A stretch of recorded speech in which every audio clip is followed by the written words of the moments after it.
மாணவ நண்பர்கள் அனைவருக்கும் வணக்கம். நான் உங்கள் பொன்வேல் பாண்டியன். இந்த பதிவில் நம்ம பார்க்க போறது ஆதித்யா L1 என்ற சூப்பரான இஸ்ரோவின் திட்டம். சரிங்களா? ஆதித்யா L1 2023 அனுப்புனாங்க. இப்போ எதற்காக நியூஸ்ல வந்திருக்கு அதை நம்ம பார்க்க போறோம். சரிங்களா? செப்டம்பர் 2ஆம் தேதி 2023 அன்று சரிங்களா ஸ்ரீஹரிகோட்டாவில் அமைந்துள்ள சதீஷ் தவான் விண்வெளி அந்த ஏவுதளத்திலிருந்து இஸ்ரோவினால் சூப்பரா அந்த சூரியனை ஆய்வு செய்வதற்கு அனுப்பப்பட்ட ஒரு திட்டம் தான் ஆதித்யா L1. இதற்காக பயன்படுத்தப்பட்ட அந்த ராக்கெட்டோட பேரு என்னன்னு பார்த்தீங்கன்னா ஓகேவா BSLV C57 BSLV C57.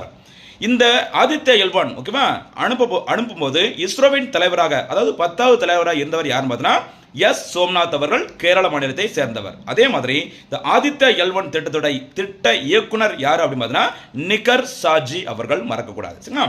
இந்த ஆதித்யா L1 ஓகேவா அதாவது இந்த பூமியிலிருந்து அந்த சூரியன்கிட்ட இருக்கிற அந்த எல் பாயிண்ட் சொல்லுவாங்க L1 பாயிண்ட் அது 1.5 மில்லியன் கிலோமீட்டர் தொலைவில் இருக்கு. அந்த புள்ளியில தான் அந்த ஆதித்யா L1 விண்கலம் நிலைநிறுத்தப்பட்டுள்ளது.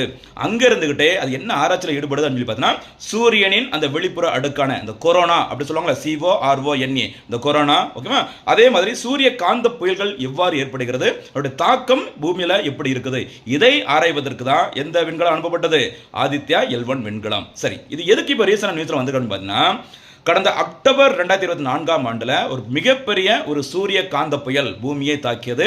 அதனுடைய பாதிப்பு சமீபத்தில் மிகப்பெரிய அளவில் இருந்திருக்குது அப்படின்னு சொல்லிட்டு ரீசெண்டா கண்டுபிடிச்ச விண்கலத்தின் பெயர் தான் நம்முடைய ஆதித்யா L1. அதனால தான் இப்போ சமீபத்தில் செய்தியில் வந்திருக்கு. ஓகேவா? முக்கியமான செய்தி மறந்துடக்கூடாது. சயின்ஸ் அண்ட் டெக்னாலஜி இருந்து கண்டிப்பாக ஒரு கேள்வி கேட்பாங்க.